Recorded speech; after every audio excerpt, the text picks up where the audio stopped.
Yeah, I think you said it best. I love that perspective. It sounded like from that game the other night, a few people weren't particularly pleased with how we were winning right now. So that's the.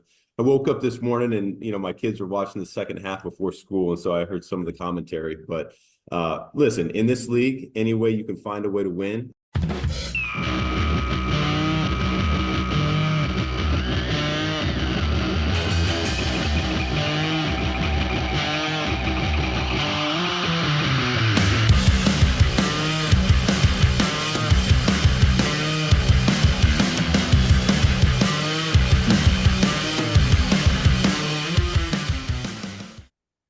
Let me paint you a little picture. A football is about to be kicked into the mist in Landover, Maryland. A man in Texas is sitting in his lawn chair with his eyes closed, his fingers and toesies crossed, whispering to himself, "Please, Lord, please." And a podcaster in Chicago walks down the hall, turns his back to the TV, and tries some deep breathing techniques to woo-saw himself. And the kick goes up in the air.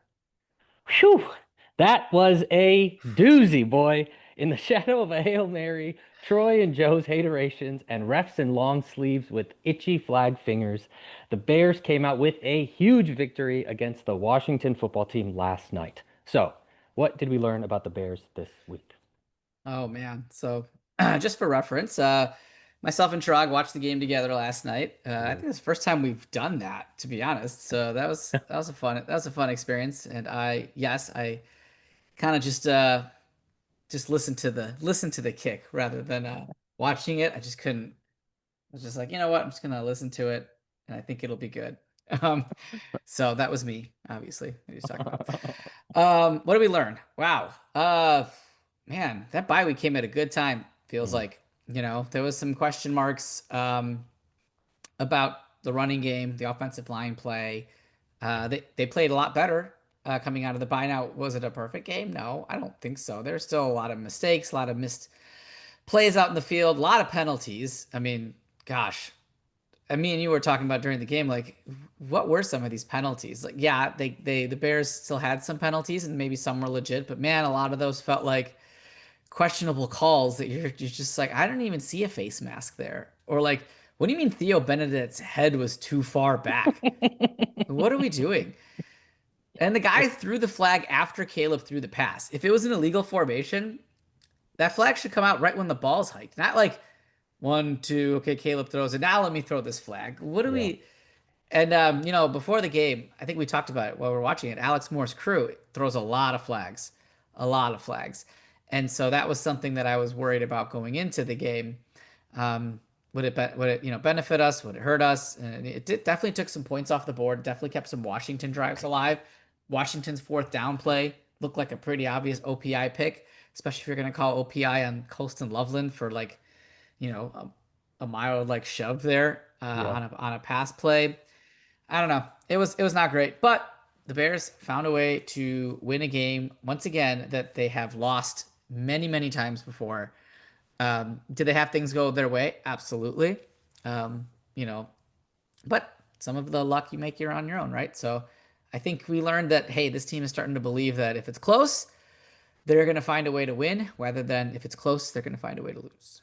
Yeah, I was listening to on my drive back home from your place. Ben Johnson was on the radio, and he was Mm, talking about like this was the first time that they've coached on a Monday night after a bye in bad weather, and he was talking about how much he learned about Caleb and like the yeah, type of game he can call um, with that weather, with that pressure, with that everything. And it was yeah. kind of cool to like just hear him. It sounded like the I learned a lot, and in a good way I learned a lot, like a high level of confidence. I mean, in many ways it didn't seem like the weather affected us in the way that it affected Yeah, it's slippery true. hands Jaden, like Yeah. uh yeah, I mean it was Remember Jaden fumbled twice, right? uh That one that bounced back up into like his arms, that could yeah. have been a disaster too. And then he threw one pick, and then he had the fumble on the handoff. So he looked like the weather was really bothering him. For whatever reason, it wasn't with Caleb. And me and you were getting nervous the fourth quarter when they were throwing. Um, these halfback tosses and stuff, and I'm just like, oh my God, can we just do a secure handoff? This is Yeah, making me nervous. I don't want so to many fumble, of but those. Yeah. they did it. They did a great job. Eggs, Benedict coming in there, first career start, no sacks, no hits, only two pressures. So hats off to him. I'm working on my Bear Essentials. I have to do that after this. So I'll be handing out some game balls, and there's a couple to go around this week. So while it wasn't a perfect game, guys stepped up. The energy was there. The worst part of that game, honestly, like was the refs and listening to Troy Aikman. So Yeah. Hence that clip in the beginning. It's yeah, interesting to hear a coach with a smile say, "I did hear you, sir." Like, and he looked like, I feel like when Ben Johnson smiles, it's not like a smile. There's like some, no, you can ask our poor girl Aditi. She's seen that smile. She knows what it means. when he's smiling, it's a problem. Yeah.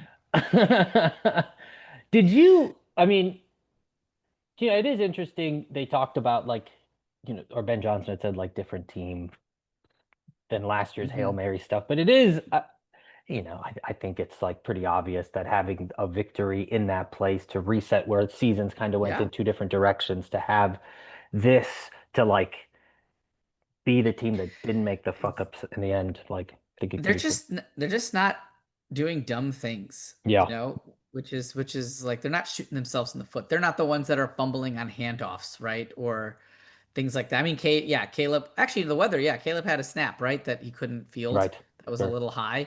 Maybe he feels that in better weather. I'm not sure, but you know, Ben Johnson, and I did this by the numbers article last week, was they're almost a touchdown better points per game so far. And that's wild to think about, right? Largely the same personnel, and you are almost 7 points better per game. This is the third time since 1958 the Bears have scored 21 or more points in each of their first 5 games. Third time since 1958. 21 points, not hard, it's manageable. But they've only done it 3 times in each of their like scoring 21 points or more in each of their first 5 games. So he's doing it. He's already got more first quarter points in these 5 games than all of last year combined.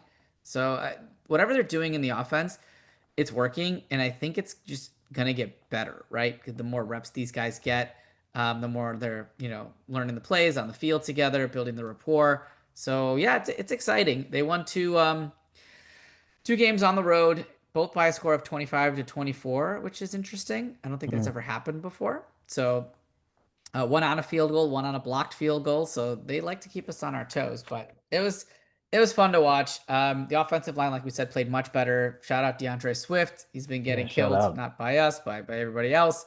He had a huge game, and the defensive line played better, right? We saw them getting to Jaden, and you're just like, how does this guy keep getting away? Yeah. But they got a lot of pressure on him. They forced him to move around. He's slippery, like he's hard to tackle, right? There's so many times where like almost had him. But Dex still had a 1.5 sacks, which is great, coming from the defensive tackle spot. So the line, while Jaden is very good at what he does, he had some great scrambles. They did pressure him. They got to him. So Yeah. I think that's improved too. I'm not sure how much the impact of Kyler Gordon has on that. I thought we'd hear his name a little bit more last night. Maybe he's still easing back into game shape. But yeah, it's good to we did see TJ Edwards though. He was all over the field. Oh, and prayers up for Noah Sewell. He left the game with a concussion, so hopefully he's doing all right. Yeah. Yeah. And DJ's didn't travel back with the team. He's in the hospital as well. Yes, yes. I didn't get an update on that, so I'm still Yeah, I kind of didn't either. trying to hear what's going on there. Maybe just a precaution. They don't want to put him on a plane. I don't Yeah. know. One of the things we had talked about last week's episode was, like from a defensive perspective, wanting to hear Montez Sweat's name a little bit more, just Mm-hmm. feel like he made a presence. And, he had the Yeah. strip that led to the fumble. There was one where Jaden kind of just like took a nice little step left and then ran for 50, like 10 or 15 yards, but like Montez was there and made him have to make that Yeah. adjustment. So I did Yeah. feel like, at least from an eye test, he seemed like his presence was Yeah. felt a little bit more.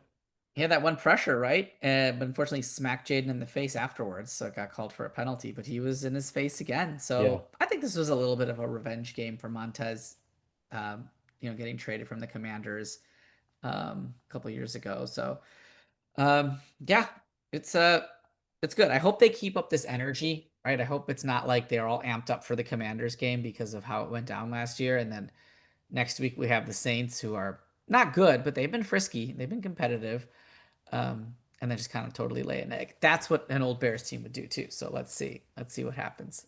Yeah, yeah. Did you like?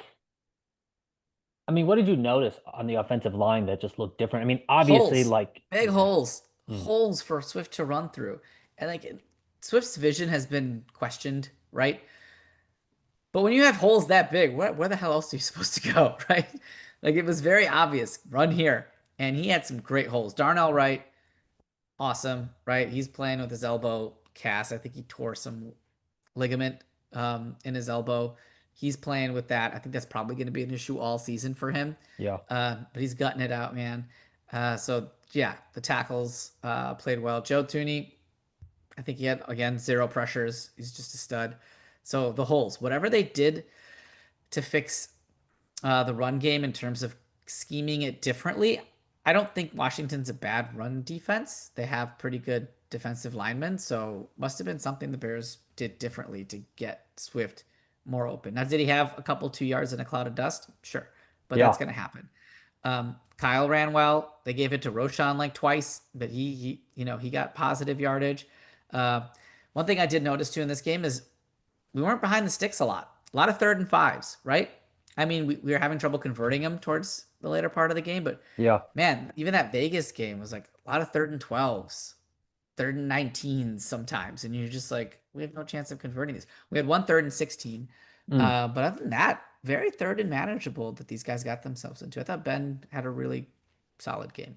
Yeah, I think you had said this on some episode a while ago about that's what Belichick said about Tom Brady is no Yeah, negative yardage, just kind of like either moving forward or at least not moving backwards and yeah, kind of keeping us in good position. I mean, we had been surprisingly good on the third down, even though like, just sort of so far this season, even with that bad position. The other thing that stuck out to me, or I kind of heard on the radio too, was that at the end of the game, when Washington kind of knew we were just going to keep trying to run the ball. We were able to run the ball, which is yeah. given the Good whole point. beginning part of the season, that's quite surprising. And so I mean, I think like an unbelievable jump from whatever was happening Yeah, before to be able to, do something in the face of the other team, knowing what you're going to do. And I mean, they would started on like I remember, I forgot where they started, but I don't know, the 30 or the 40, but they like far surpassed where we thought they were going to kick the field goal from. I mean, they put it in yes, unbelievable position where Caleb kneeled it. yeah. Yeah, it was unbelievable what they were able to do. Yeah, you're 100% right. They ran it successfully when the other team knew that they had to run it, Mm. which is great, right? Kudos to once again the line and Swift bouncing back there. So I think this win might change a little bit of what Poles is gonna do. I think he was maybe thinking, let's see how Washington goes, and he might work the phones. Maybe he thinks like this team is trending upward because he's not shy, right, in making trades at the beginning of the season based on how he thinks the team's going to be doing. For Fields, the team was like think like 2-1 or something like that, or they were right there, and you felt like felt pretty good. And then they traded for Chase Claypool. Obviously, that didn't work out. Again, early in the season, right around October, 2 years ago, where are they? Let's trade for Montez Sweat. Based on how he feels the trajectory of the team. So I think that win may have moved that needle for him in terms of like getting another player. Now, could have been a running back. It could have been a pass rusher, a defensive tackle. We'll see. I think running back was always low on his priority. I think if he would have wanted one this offseason, he could have gotten one. And it's clear he didn't necessarily prioritize that. He did prioritize edge because he gave a bunch of money to Odiengbo. Yeah. And he wasn't, I didn't hear him really. I saw him a couple times on the field, like get in the backfield and things like that, but hasn't really flashed, right? So maybe if he felt like that didn't fulfill that need in the offseason, maybe he goes and gets somebody else to help with that. Do you think it was just a belief like if we can get this O-line figured out, then DeAndre Swift has the things that we need I think as of so. right? Yeah. I think if you listen to all of Ben Johnson's comments, he's basically like, hey, Swift runs hard. He's excellent with the ball in his hands. We got to do better for him. So I think he concluded himself, right? I got to figure out schemes that work. So I think they do have belief in their current running back room. Yeah, that's interesting. I mean, then does that then leave just really, I don't know, edge rusher as the kind of glaring? I mean, obviously, maybe at corner we're still kind of thin with, Nashawn Wright Yeah. kind of struggling out there. Still did get a fumble, shout out him, but I mean, does edge seem to be kind of the if you were Ryan Edge, Poles? I would say defensive line, anybody on the defensive line, because they're still, I mean, they had a good showing last night in terms of their rush defense, but it's one game. They got Alvin Kamara next week. Let's see how they do against him. But, Yeah, I think a defensive tackle or defensive end is probably the priority in Poles' mind if he was going to make a trade. yeah. Um, any sort of final thoughts on this game before we get into kind of what is next for this team? No, great game. I just don't want to play the Commanders again, like ever. Can we just retire that now forever? It's Seems so like it may exhausting. be a yearly. It's so exhausting, man. At least it's a Yeah, little clear of the chaos of last year, and it's a little bit more like on neutral ground, I think, of like yeah. who has the upper hand now. I mean, I think we might go in with the upper Oh, hand a little bit. we got to shout out Jake Moody, who joined the team Yeah, a couple weeks ago yeah. and nailed 4 field goals, the game-winning one as well. So shout out Jake Moody. Yeah, shout out Jake Moody, who I had texted when I was texting friends when we were talking about pregame. I said it would be bad if it came down to Jake Moody more just because he hasn't played in a long time. And Yeah, I'm glad it came down to him. It was great. there you And go. shout out to him. Okay, so yeah, looking at the Saints, kind of how that team is made up, what are you sort of hoping to see out of the Bears? Ways to kind of defeat. Continued success, right? Um, you don't have to hit 50-yard bombs, but are you playing smart, mistake-free football? Can we still keep the running game going? Can we play turnover-free ball? If the Bears don't turn the ball over, I think, and have a pretty good game from DeAndre Swift, I don't see any reason why they would lose this game. Yeah, The Saints are much more limited than the Commanders. I mean, the Commanders were missing folks, but they have Jaden. Rattler's been okay. Olave is obviously a threat, but other than that, I mean, Kamara's there too. But I think the Bears should be able to play their game and put some pressure on. Now, the Saints offensive line has been playing well. Calvin Banks is looking like a good left tackle pick for them. Their center, McCoy, I think, is playing really well. So will they open up lanes for Kamara? Maybe something to watch out for. But I think if they play mistake-free football and don't get in their own way, they should be able to beat the Saints. in Ben Johnson's post game like hoorah with the team. That's I think what he opened with. He goes, "Can you imagine how good this is gonna look when we Yeah. get rid of those mistakes?" Everyone was like, "Oh shit, it's pretty cool." I mean, that's like an interesting, I don't know, way to be positive about something Yeah. that is probably very frustrating. And in some ways, I think when these things, some of them, it always feels weird to blame the refs, but when some of these are kind of confusing calls, like like the Yeah. stuff that happened early in the year with like Cole Kmet lining up in the wrong place and some of those other like false start things, I think it's like the player's fault. But yeah, it's just interesting, a positive spin on something that's probably pissing you off, but it Yeah. like it was just it was a very cool flip on that's actually something Dan Campbell did on the player that smacked Juju Oh, Brian Branch? yeah, he had said his first line he said is "We love him," and then he said everything Yeah. after, and I said, "Oh, that's like a very kind of interesting parenting way of speaking. Like, I still love you, and you fucked up." But yeah, I like the way that Ben Johnson sort of framed Yeah. that while fucking screaming like a psychopath. It's fun, man. Look, you look forward to these games now, whereas before you're just like, oh God. I have to. I mean, it's crazy how much it has flipped already. We talk about this every episode, I think, but it's just like, I mean, it already started to feel so cumbersome and long early on. So like, God damn it, I gotta watch this again, dude.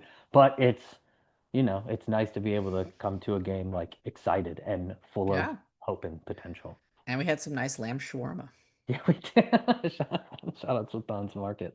Um, so this is going to come out. I mean, this will be out sort of Tuesday evening-ish, but you got a little Mhm. thingy you're doing this evening. Yeah, jumping back on the Bears on Tap pod tonight with my boy Q. we're going to be previewing the Saints Bears game. So tune into that as well. Hell yeah. Articles on Tap Sportsnet per usual. Yep, on tapsportsnet.com at smpatel06 for at X. I do repost basically everything. So don't worry about if you have to visit the archives. Just follow me on X and you can find all my stuff there. If anyone's in Chicago tonight, after you're done listening to this episode, I'm doing a show today, right now, at 7:30 at the Bug House Theater, doing some improv. So if you're around and you're listening, come through. Nice. Any final thoughts to the people before we skip out of here? No, Saskatchewan. Hope you enjoyed that. That was for you. For Samir Patel, I'm Chirag Rathod. We are the Bears in the Neighborhood, your weekly insight into the Chicago Bears, and we will catch you all next week. Bear down, baby.